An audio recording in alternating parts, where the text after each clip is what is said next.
How are you, children? I'm Mr. Mbarak from Laskazoni English Medium Primary School. And today I'm going to explain about the reason why Tanzania started a relation with other African countries.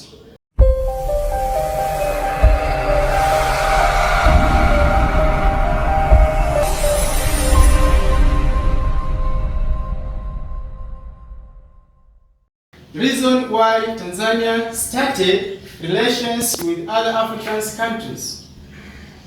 We are going to check, or we are going to discuss about the reason why our country started relations with other African countries. There are several reasons which led Tanzania to make or to make a relationship with other countries. The United Republic of Tanzania started relations with other African countries due to the following reasons. The first reason is to connect her people to people of other countries. The first reason why Tanzania make relationship with other countries is to connect her people and other people from different countries.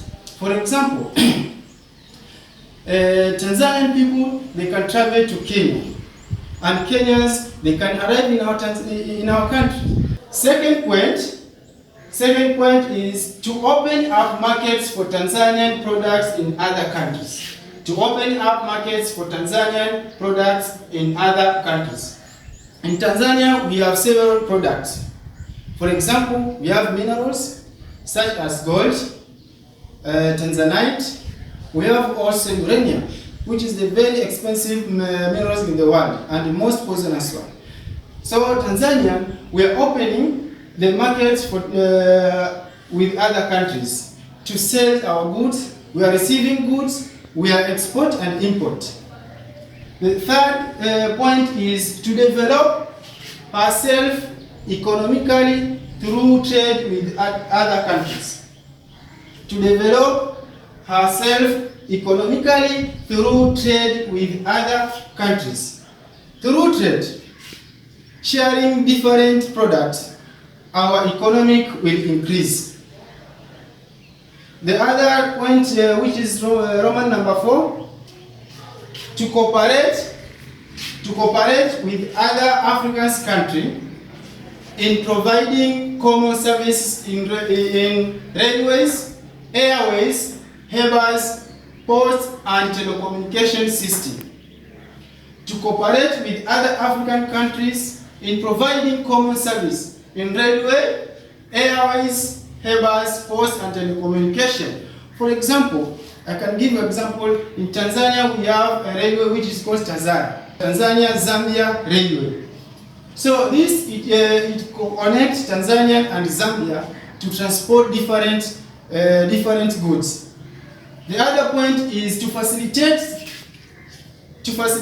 free movement of people in the African continent so as to share talents and experience that people have. To facilitate free movement of people in the African continent so as to share talents and experience that people have. Due to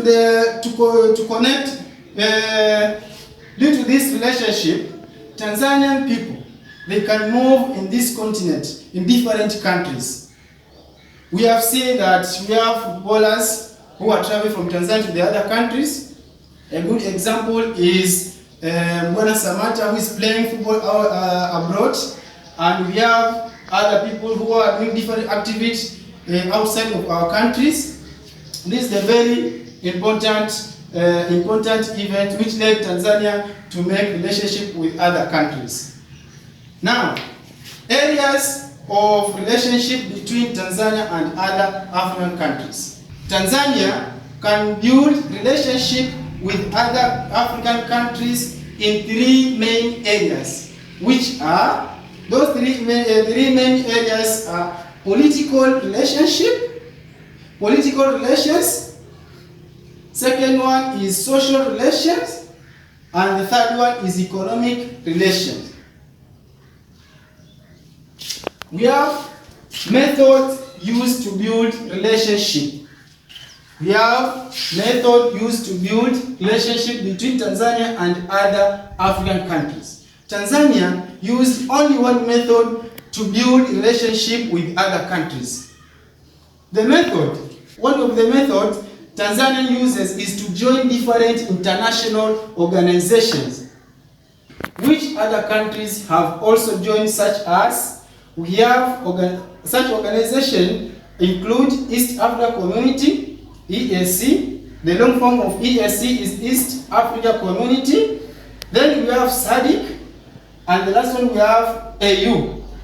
Tanzania joined different organizations so that we can connect our country and other outside countries. I think this is the end of our lesson. Next time I'm going to explain East Africa. We shall start with East Africa, then SADC and AU. How Tanzania joined East Africa and how Tanzania joined SADC and AU, African Union. Now this is the end of our lesson. Thank you for listening. Bye bye.